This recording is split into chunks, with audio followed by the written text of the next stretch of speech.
এটা হচ্ছে যাই আমার শখের অ্যাকোরিয়াম। দেখুন মাশাআল্লাহ কত সুন্দর মাছগুলো খেলা করতেছে।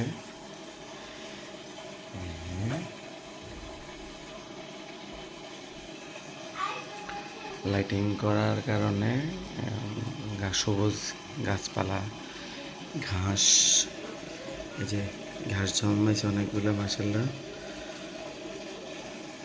এই যে মাছেরা খেলাধুলা করতেছে। এখানে একটা গাছ আছে, এখানে অক্সিজেন সাপ্লাই আর বিভিন্ন কালারের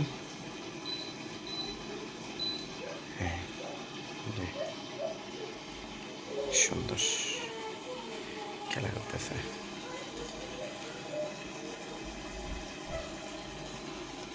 আরেকটা আছে, ওরা বাচ্চা দিবে।